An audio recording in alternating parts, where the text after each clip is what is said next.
আসসালামু আলাইকুম প্রিয় দর্শক, অন্য মঞ্চ অনুষ্ঠানে আপনাদের স্বাগত জানাচ্ছি। বাংলাদেশের সোশ্যাল মিডিয়ার দিকে এই মুহূর্তে নজর দিলে মনে হবে আজকালের মধ্যেই বুঝি ভারতের সঙ্গে যুদ্ধ বাঁধতে চলেছে। 24শে জুলাই অভ্যুত্থানের সময় যে তীব্র ভারত বিরোধিতা দেখেছিলাম, সেই বিরোধিতা একটু কমে আসছিল, কিন্তু হঠাৎই আবার তীব্র গতিতে বাড়তে শুরু করেছে। শুরু হয়েছে যুদ্ধের হুঙ্কার, হাম কিসি সে কম নেই, ভারতীয় প্রভুত্ববাদ নিপাত যাক। যুদ্ধের হুঙ্কার ভারতের সোশ্যাল মিডিয়াতেও যে নেই তা নয়, এখানে হুঙ্কার ওদের একটু শিক্ষা দাও, দরকারে 3 টুকরো করে দাও বাংলাদেশ। ফেসবুক সোশ্যাল মিডিয়ার যুদ্ধ কখনো যুদ্ধ নয়, ওটা ছায়ার সঙ্গে কুস্তি করে গাত্রে হলো ব্যথা। তবে সোশ্যাল মিডিয়া থেকে হদিশ পাওয়া যায় পাবলিক সেন্টিমেন্টের, আর সেই সেন্টিমেন্ট দেখে বলাই যায় পরিস্থিতি ভালো হওয়া নয়। দক্ষিণ এশিয়ার মানচিত্রে এমন একটি সময় আজ এসেছে যখন অনেক প্রশ্নের উত্তর এখনো অজানা। সময় বলবে কোন প্রশ্নের কি উত্তর, কিন্তু প্রশ্নগুলোই যে আজ সবচেয়ে গুরুত্বপূর্ণ। ভারত বাংলাদেশ সম্পর্ক কি শুধুই একটি সাময়িক কূটনৈতিক সংকটের মধ্য দিয়ে যাচ্ছে, নাকি আমরা এমন এক ভূ রাজনৈতিক পরিবর্তনের সামনে দাঁড়িয়ে আছি যার প্রভাব আগামী 20-30 বছর ধরে সমগ্র দক্ষিণ এশিয়া বহন করবে? আজকের আলোচনায় আমরা কোনো আবেগ নয়, কোনো প্রচার নয়, বরং কৌশলগত বাস্তবতার আলোকে একটি কঠিন প্রশ্নের উত্তর খুঁজব। ভারত কি সত্যি বাংলাদেশের বিরুদ্ধে চরম কোনো পদক্ষেপের কথা ভাবতে পারে? আরও স্পষ্ট করে বলি, যুদ্ধের কথা কি ভাবছে ভারত কিংবা বাংলাদেশ? প্রথমে দেখা যাক কেন উঠছে কথা, দেখা যাক সম্পর্কের অবনতির গতি কেন এত দ্রুত। কূটনীতিতে মতপার্থক্য নতুন কিছু নয়। ভারত ও বাংলাদেশের মধ্যেও অতীতে বহুবার উত্তেজনা দেখা গেছে, কিন্তু বর্তমান পরিস্থিতির বিশেষত্ব হলো এবার উত্তেজনা শুধু সরকার বনাম সরকার নয়, এটি ক্রমশ পরিণত হচ্ছে রাষ্ট্র বনাম রাষ্ট্রের অবিশ্বাসে। বাংলাদেশের অভ্যন্তরে ভারতের বিরুদ্ধে প্রকাশ্য বিক্ষোভ, অমিত শাহ শুভেন্দু অধিকারীর কুশপুত্তলিকা দাহ গতকালই হয়েছে ঢাকায়। ভারতীয় হাই কমিশন ঘিরে বিক্ষোভ, হাই কমিশনের ইট খুলে নেওয়ার হুমকি, সামাজিক মাধ্যমে ভারত বিরোধী প্রচার, greater Islamic Republic of Bangladesh গঠন কিংবা গজওয়াতুল হিন্দ, এসব ঘটনাকে দিল্লি নিছক আবেগের বহিঃপ্রকাশ হিসেবে দেখছে না। ভারতের নিরাপত্তা মহলের কাছে এগুলো একটি বৃহত্তর প্রবণতার অংশ, আর সেই প্রবণতা হলো বাংলাদেশের রাজনৈতিক পরিসরে ভারত বিরোধিতার ক্রমবর্ধমান প্রাতিষ্ঠানিকীকরণ। ক্রমশই বাড়ছে এটা। দিল্লির সবচেয়ে বড় উদ্বেগ ভারতের সমস্যা বাংলাদেশ শক্তিশালী হচ্ছে বলে নয়। ভারতের সমস্যা হলো বাংলাদেশ যদি এমন এক ভূ রাজনৈতিক অক্ষে চলে যায় যা সরাসরি ভারতের নিরাপত্তার বিরুদ্ধে অবস্থান নেয়, সেটা চিন্তার। আজ দিল্লির নীতি নির্ধারকদের সবচেয়ে বড় উদ্বেগ 3টি জায়গায়। প্রথমত পাকিস্তানের সঙ্গে ঘনিষ্ঠতা, দ্বিতীয়ত বাংলাদেশে চীনের ক্রমবর্ধমান প্রভাব, তৃতীয়ত ইসলামী উগ্রপন্থার পুনরুত্থান নিয়ে আশঙ্কা। দিল্লির কাছে এই 3টি বিষয় কিন্তু আলাদা নয়, বরং একটাই নিরাপত্তা সমীকরণের অংশ। এগুলো সবচেয়ে বড় দুশ্চিন্তা চীন ফ্যাক্টর। এখানে একটি গুরুত্বপূর্ণ প্রশ্ন, চীন কি বাংলাদেশের জন্য ভারতের সঙ্গে যুদ্ধে যাবে? বাস্তবতা বলছে না। চীনের ব্যবসা বিনিয়োগ কয়েকশো বিলিয়ন ডলার ব্যবসা তাদের ভারতের সাথে। বিনিয়োগ এবং অর্থনৈতিক স্বার্থ চীনের ভারতের সঙ্গে বহু বহু বিলিয়ন ডলারের। চীন ভারতকে প্রতিদ্বন্দ্বী হিসেবে দেখে ঠিকই, কিন্তু একই সঙ্গে বিশাল বাজার হিসেবেও দেখে। ফলে বেইজিং বাংলাদেশের জন্য সরাসরি সামরিক সংঘর্ষে জড়াবে এমন সম্ভাবনা অত্যন্ত কম, নেই বললেই হয়। তবে চীন যা করতে পারে সেটা হলো কূটনৈতিক সমর্থন, অর্থনৈতিক সহায়তা, অস্ত্র সরবরাহ, আন্তর্জাতিক মঞ্চে ভারতের বিরুদ্ধে অবস্থান, এর বেশি নয়। পাকিস্তান কি যুদ্ধ করবে? সোশ্যাল মিডিয়ায় অনেকেই মনে করেন বাংলাদেশে কোনো সংঘাত শুরু হলে পাকিস্তান পশ্চিম সীমান্তে যুদ্ধ ঘোষণা করবে একই সঙ্গে। কিন্তু বাস্তবতা কি? পাকিস্তানের অর্থনীতি আজ ভীষণ রকমের গভীর চাপে। অধিকৃত কাশ্মীর, বালুচিস্তান বেরিয়ে যাওয়ার মুখে। বিদেশি ঋণ, মুদ্রাস্ফীতি, রাজনৈতিক অস্থিরতা চূড়ান্ত। সব মিলিয়ে ইসলামাবাদের নিজের ঘরই আজ বিপর্যস্ত। এ অবস্থায় ভারতের সঙ্গে পূর্ণাঙ্গ যুদ্ধ শুরু করা পাকিস্তানের জন্য অত্যন্ত অত্যন্ত ঝুঁকিপূর্ণ। তাই পাকিস্তান বাংলাদেশকে সমর্থন দিতে পারে, বাংলাদেশকে এগিয়ে দিতে পারে, বক্তব্য দিতে পারে, কূটনৈতিক প্রচার চালাতে পারে, কিন্তু সরাসরি যুদ্ধ এটা নিশ্চিত ধরে নেওয়াটা খুবই কঠিন। পরাশক্তিদের খবর কি? রাশিয়া কোথায়? রাশিয়া কি ভারতের বিরুদ্ধে যাবে? সম্ভাবনা শুধু অত্যন্ত কম নয়, সম্ভাবনা নেই। দশকের পর দশক ধরে ভারত রাশিয়া সম্পর্ক কৌশলগত সহযোগিতার উপর দাঁড়িয়ে আছে। আজও ভারতের অস্ত্র ভাণ্ডারের একটি বড় অংশ রুশ প্রযুক্তি নির্ভর। ফলে মস্কো ভারতের দিকে ঝুঁকে থাকবে, কিংবা বড়জোর নিরপেক্ষ থাকার চেষ্টা করবে, তার বেশি নয়। আরেক পরাশক্তি আমেরিকা। ইরান যুদ্ধের ঘা আগে শুকিয়ে নিক আমেরিকা। সবচেয়ে বড় কথা, চীন ভারত এই দুটো দেশকেই শত্রু করবে না আমেরিকা। ভারতের চেয়ে চীন তাদের বড় শত্রু। তাহলে ভারতের সামনে কি সুযোগ তৈরি হচ্ছে বাংলাদেশের সাথে হিসাব মিটিয়ে নেয়ার? এখানেই আসে সবচেয়ে গুরুত্বপূর্ণ প্রশ্ন। যদি চীন সরাসরি না আসে, পাকিস্তান যদি যুদ্ধে না নামে, রাশিয়া নিরপেক্ষ থাকে, আর আমেরিকা ইরান যুদ্ধের ঘা শুকোতে ব্যস্ত থাকে, তাহলে কি ভারত মনে করতে পারে যে এই মুহূর্তে তার কৌশলগত স্বাধীনতা সবচেয়ে বেশি? অতএব মিটিয়ে নাও হিসাব নিকাশ বাংলাদেশের সঙ্গে। এটাই আজকের সবচেয়ে বড় বিতর্ক।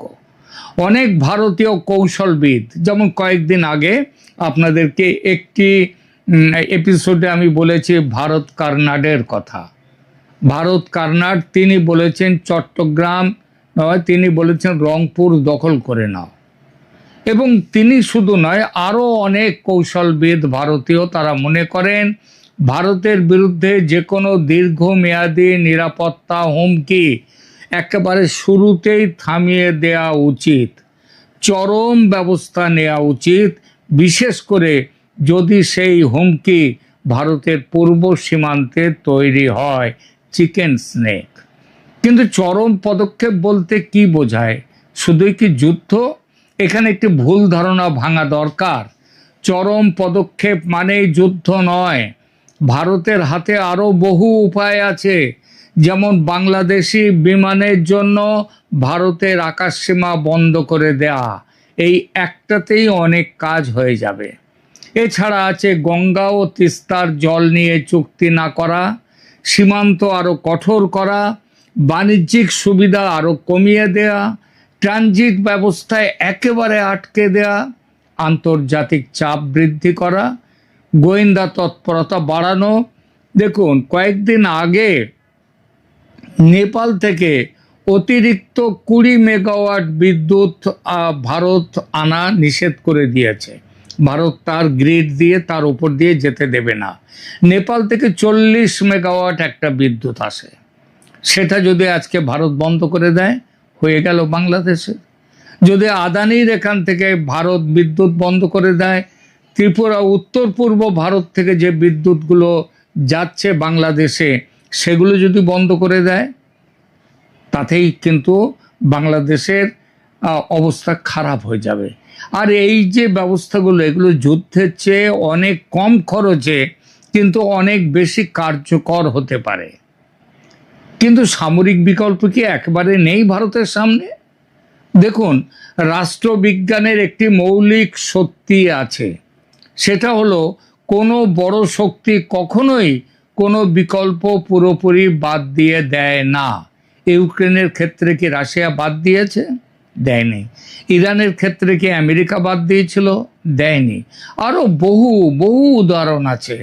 সামরিক বিকল্প তাই ভারতের টেবিলে থাকতেই পারে। কিন্তু প্রশ্ন হলো, এটা কি ভারতের প্রথম পছন্দ? না, এটা হচ্ছে ভারতের শেষতম বিকল্প। কারণ যুদ্ধ শুরু করা সহজ, শেষ করা সহজ নয়। আর যুদ্ধের পরে কি হবে সেই প্রশ্নের উত্তর আরও বেশি কঠিন। বাংলাদেশের জন্য সবচেয়ে বড় বিপদ তাহলে কোথায়? অনেকে মনে করেন বিপদ মানে শুধু যুদ্ধ, আমি কিন্তু তা মনে করি না। বাংলাদেশের জন্যে সবচেয়ে বড় বিপদ হতে পারে নদী জলের চাপ, ক্রমবর্ধমান কূটনৈতিক বিচ্ছিন্নতা, অর্থনৈতিক চাপ, বিনিয়োগ হ্রাস করা, আন্তর্জাতিক আস্থার সংকট, সীমান্ত সম্পর্কের অবনতি, ব্যবসার অবনতি। এই ক্ষতিগুলো অনেক সময় যুদ্ধের ক্ষতির চেয়েও দীর্ঘস্থায়ী হয়। ভবিষ্যতের ছবি তাহলে কি? আমার সামনে আমি যেটা দেখতে পাচ্ছি, 3টি সম্ভাব্য দৃশ্যপট আছে। দৃশ্যপট 1, সম্পর্ক খারাপ হবে ভারত বাংলাদেশের, কিন্তু নিয়ন্ত্রণের মধ্যে থাকবে, এভাবেই চলতে থাকবে। দৃশ্যপট 2, ভারত ধাপে ধাপে অর্থনৈতিক ও কূটনৈতিক চাপ বাড়াবে। বাংলাদেশ পাল্টা চীন পাকিস্তানের দিকে আরও ঝুঁকবে, আবহাওয়া গরম হবে, হতেই থাকবে। দুই দেশের সম্পর্ক দীর্ঘমেয়াদে শীতলতম হয়ে যাবে। আর দৃশ্যপট 3, কোনো বড় সীমান্ত ঘটনা বা নিরাপত্তা সংকট হঠাৎ পরিস্থিতিকে বিস্ফোরক করে তুলতে পারে, যেমন এখন চলছে সীমান্তে। এটাই সবচেয়ে সম্ভাব্য, কিন্তু সবচেয়ে বিপজ্জনক। তাহলে শেষমেশ কি দাঁড়ালো? প্রশ্ন এটা নয় যে ভারত বাংলাদেশে যুদ্ধ করবে কি না, প্রশ্ন এটাই যে দুই দেশের মধ্যে যে অবিশ্বাস দ্রুত বাড়ছে তা কোথায় গিয়ে থামবে শেষ পর্যন্ত। ইতিহাস আমাদের শেখায়, যুদ্ধ অনেক সময় বন্দুকের ট্রিগার টানার আগেই শুরু হয়ে যায়, অনেক আগে শুরু হয়ে যায়। প্রথমে ভেঙে যায় বিশ্বাস, তারপর যোগাযোগ, তারপর সহযোগিতা, আর শেষ পর্যন্ত মুখোমুখি দাঁড়িয়ে যায় দুই রাষ্ট্র। দক্ষিণ এশিয়ার এই দুই দেশ, ভারত এবং বাংলাদেশ, কি সেই পথে হাঁটছে, নাকি এখনো ফিরে আসার সুযোগ আছে? এই প্রশ্নের উত্তরই আগামী দশকের ভারত বাংলাদেশ সম্পর্ক নির্ধারণ করবে। ধন্যবাদ। মুহূর্তে আপনাদের সামনে কথা বলতে চাই, বিএনপির 4 মাস অন্তহীন অস্থিরতা নাকি রাজনৈতিক ভুল নীতির খেসারত? ইতিমধ্যে কয়েকদিন হয়ে গেছে, বিএনপির 4 মাস পার হয়ে গেছে, 5ম মাসে আমরা অবস্থান করছি। বাংলাদেশের মানুষ কেমন বুঝছেন? কোনো আশার আলো দেখছেন যে বিএনপি দেশটাকে ঠান্ডা করবে বা স্বাভাবিক একটা জায়গায় নিয়ে যাবে? আওয়ামী লীগ সরকারের পতনের পর থেকে আমরা যে একটা অস্বাভাবিকতা দেখছি, ইউনূসের 1.5 বছর, ইউনূসের 1.5 বছরের নানান কীর্তি কাহিনী এখন বেরিয়ে আসছে। বিএনপি সেই ধারাবাহিকতায় ক্ষমতায় এসছে। ন্যূনতম পরিবর্তন কি চোখে পড়ছে? মনে হয় না। না আইন শৃঙ্খলায়, না অর্থনীতিতে, না ব্যবসা বাণিজ্যে। আমরা এই বিষয়গুলো নিয়েই কথা বলতে চাই। এমনটা হলে কিভাবে চলবে দেশ, কিভাবে চলবে বিএনপি সরকার? আর যার কারণেই বাংলাদেশ ও ভারতের রাজনৈতিক বোদ্ধাদের নজর এখন ঢাকার দিকে। ক্ষমতার মসনদে বসার পর দেখতে দেখতে 4 মাস পার করে ফেললো বিএনপি, কিন্তু প্রশ্ন উঠছে, যে পথে বিএনপি হাঁটছে সেই পথে কি আদৌ টিকে থাকা সম্ভব?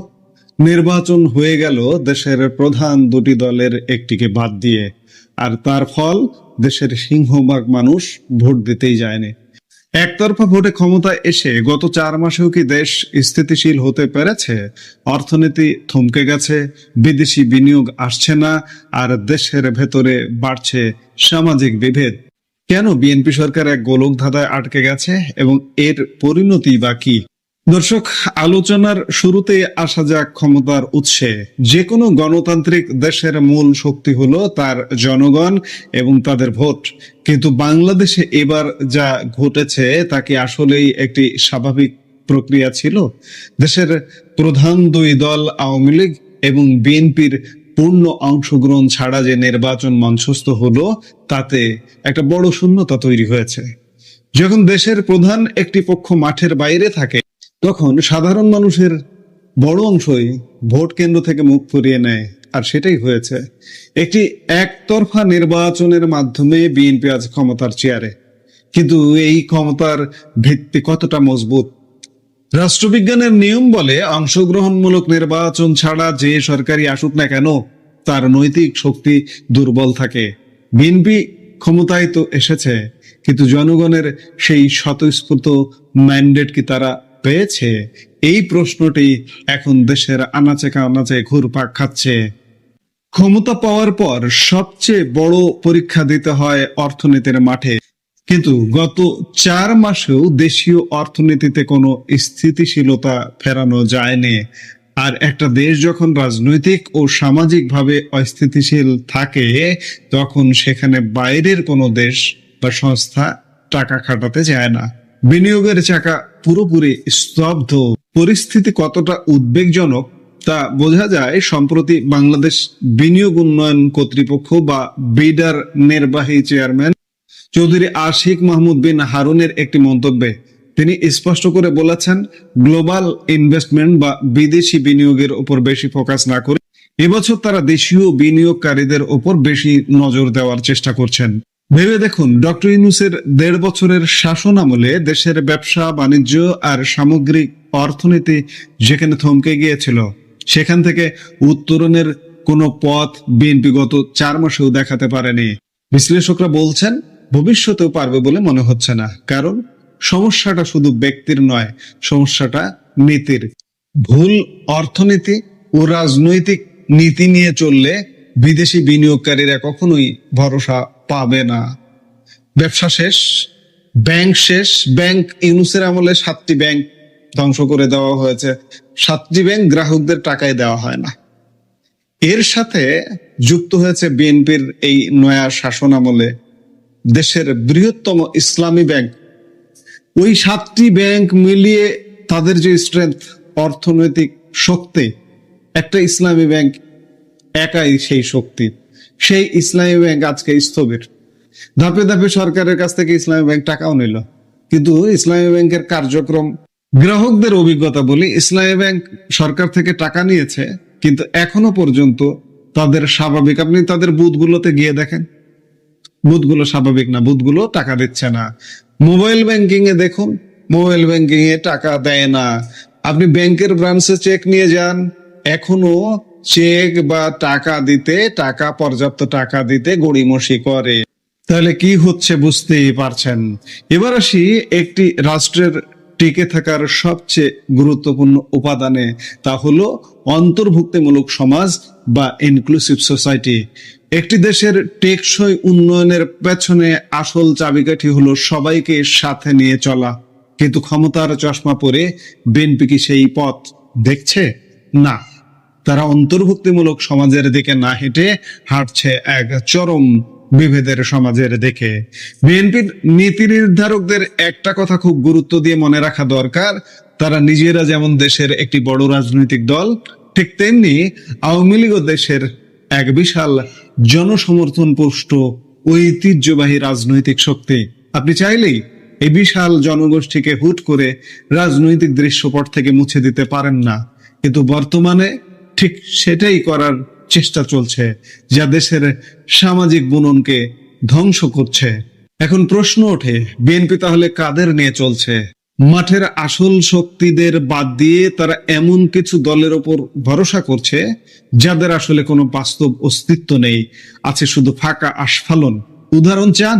চলুন জামাতের কথায় ধরা যাক। এই দলটি রাজপথে বা সোশ্যাল মিডিয়ায় যত কথাই বলুক না কেন, ভোটের রাজনীতিতে তাদের পারফরমেন্স আসলে কি? জামাতের সেক্রেটারি গোলাম পরোয়ার নিজে এই গত নির্বাচনে এমপি হতে পারেননি। জামাতের আমির ডক্টর শফিকুর রহমানও নির্বাচনে হেরে গিয়েছিলেন, কিন্তু অভিযোগ আছে বিশেষ সমঝোতায় তাকে জেতানো হয়েছিল। ইতিহাস সাক্ষী দেয়, যখনই আওয়ামী লীগ ও বিএনপির অংশগ্রহণে দেশে একটি সুষ্ঠু ও প্রতিদ্বন্দ্বিতাপূর্ণ নির্বাচন হয়েছে, তখন জামাত সারা দেশে এককভাবে 2-3টি বেশির আসন পায়নি এবং এখনো সেই অবস্থায় বিদ্যমান। তারা যতই আস্ফালন করুক, অর্থ কড়িয়ে এসে তাদের বিভিন্ন প্রতিষ্ঠান আছে, সে আছে, কিন্তু ভোটের রাজনীতিতে মানুষ তাদের আসলে পছন্দ করে না। অথচ গত নির্বাচনে প্রহসন আর ব্যাক স্টেজ সমঝোতার মাধ্যমে সংসদ ভরিয়ে ফেলা হয়েছে এই জামাতের লোকজন দিয়ে। তাহলে এদের প্রকৃত জনসমর্থন কতটুকু? একই কথা খাটে ছাত্রদের নতুন দল এনসিপির ক্ষেত্রেও। জনগণের ভোটে সরাসরি জিতে আসার মতো একটি আসনও তাদের নেই, অথচ গত নির্বাচনে দল প্রধান নাহিদ ইসলাম সহ অন্যদের এক প্রকার কৃত্রিম ভাবে জিতিয়ে এনে সংসদে জায়গা দেওয়া হয়েছে। অর্থাৎ জামায়াত কিংবা এনসিপি কারো পিঠেই প্রকৃত জনসমর্থনের সিলমোহর নেই। তাহলে সমীকরণটা কি দাঁড়ালো? বিএনপি আজ জনসমর্থনহীন জামায়াত এবং এনসিপি কে বগলদাবা করে দেশ চালাচ্ছে, আর অন্যদিকে দেশের অন্যতম বৃহৎ এবং বিশাল জনসমর্থন পুষ্ট দল আওয়ামী লীগকে রাষ্ট্র পরিচালনায় সম্পূর্ণভাবে উপেক্ষা করা হচ্ছে। এই উপেক্ষার ফল কি হতে পারে? এর ফল কখনোই শুভ হতে পারে না। একটি বিশাল জনগোষ্ঠীকে বাইরে রেখে কখনো একটি অন্তর্ভুক্তিমূলক ও শান্তিপূর্ণ দেশ গড়া সম্ভব নয়। আর ঠিক এই কারণেই দেশে সামাজিক অস্থিরতা লেগেই আছে এবং দিন দিন তা বাড়ছে। এই অস্থিরতা দূর করতে হলে বর্তমান সরকারকে একটি বাস্তবসম্মত সিদ্ধান্ত নিতেই হবে। জনসমর্থনহীন জামায়াত বা এনসিপির ফাঁকা বলিতে কান না দিয়ে অবিলম্বে আওয়ামী লীগের উপর থেকে রাজনৈতিক নিষেধাজ্ঞা বা বিধিনিষেধ প্রত্যাহার করতে হবে। তাদের রাজনৈতিক অধিকার ফিরিয়ে দেওয়া এখন সময়ের দাবি। আর এই প্রক্রিয়ায় যদি জামায়াত বা এনসিপি কোনো বাধার সৃষ্টি করতে চায়, তবে রাষ্ট্রের স্বার্থে তাদের কঠোর হস্তে দমন করতে হবে। আওয়ামী লীগকে ওপেন করে দিন, আপনি আইন শৃঙ্খলা বাহিনীকে বলে দিন যে আওয়ামী লীগকে কোনো ধরপাকড় করা যাবে না। অন্যদিকে যদি জামায়াত এনসিপি আওয়ামী লীগের রাজনৈতিক কার্যক্রমে বাধা দিতে আসে, আপনি তাদের ধরুন আইন শৃঙ্খলা বাহিনী দিয়ে, তাহলেই দেখবেন সবকিছু ঠান্ডা হয়ে গেছে, সমাজ স্থিতিশীল হয়ে গেছে, আপনারা নির্বিঘ্নে 5 বছর চালিয়ে যেতে পারবেন।